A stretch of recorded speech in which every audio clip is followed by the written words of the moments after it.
आज आज हम लोग वेरिएशन पढ़ेंगे। वेरिएशन का मतलब होता है वेरिएशन माने कैसे वैरी करता है। वैरी मतलब अपने वैरी कर रहा नहीं, किसी कोई दूसरा चीज़ वैरी कर रहा है, चेंज हो रहा है, तो इसमें कैसा चेंज आ रहा है। अब जैसे देखिए कोई क्वांटिटी Q1 है, ठीक है, तो ये क्वांटिटी एक तो Q2 है, फिजिकल क्वांटिटी है। फिजिक्स में या मैथमेटिक्स में जो पढ़ा जाता है, जो क्वांटिटी कहते हैं जिसको मेजरमेंट किया जाए, दैट इज़ कॉल्ड क्वांटिटी।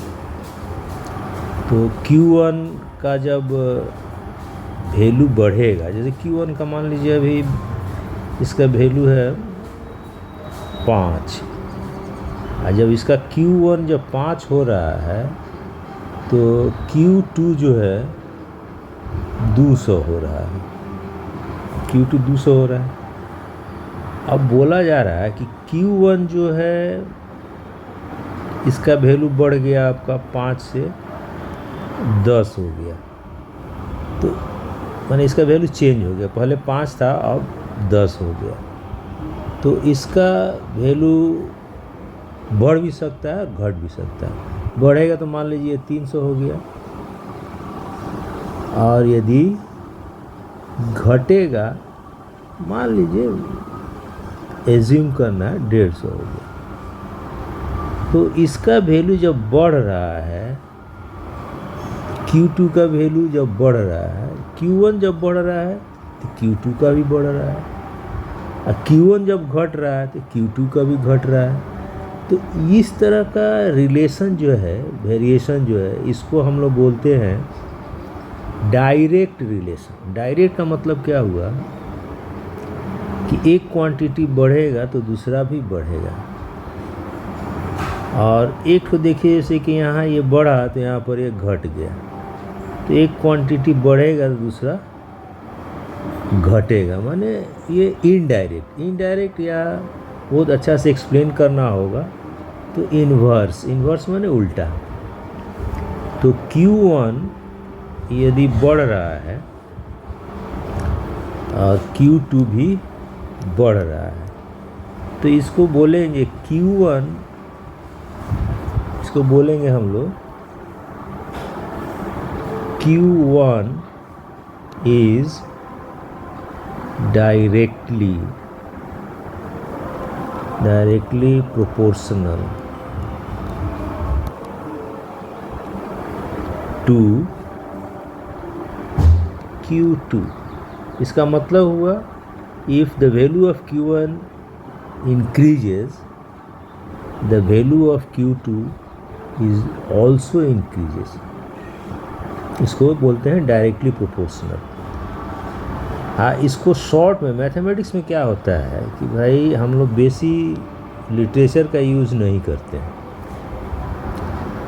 तो Q1 जो है ये पूरा इसका ये जो लिखा हुआ है बहुत शॉर्ट में हम लोग दिखाते हैं इस तरह से, ठीक है।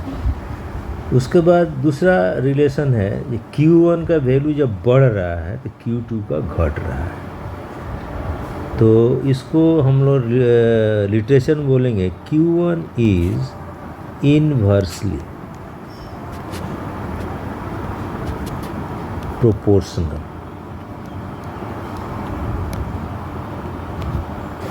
To Q2। अब ये भी इतना बड़ा ये सेंटेंस हो गया। अब इसको हम लोग मैथमेटिक्स में बहुत केवल एक सिंबल या ये लिखकर हम लोग इसी को इस तरह से लिखेंगे Q1 proportional indirectly proportional to Q2, that is 1/Q2। तो इतना जो लिखा हुआ है Q1 is inversely proportional to Q2, इसको हम शॉर्ट में ऐसे लिख दें Q1 प्रोपोर्शनल, इसको पढ़ते हैं प्रोपोर्शनल, इसको बोलते हैं proportional. Q1 proportional to 1/Q2 and Q1 proportional to Q2। तो ये वेरिएशन में यही पढ़ते हैं।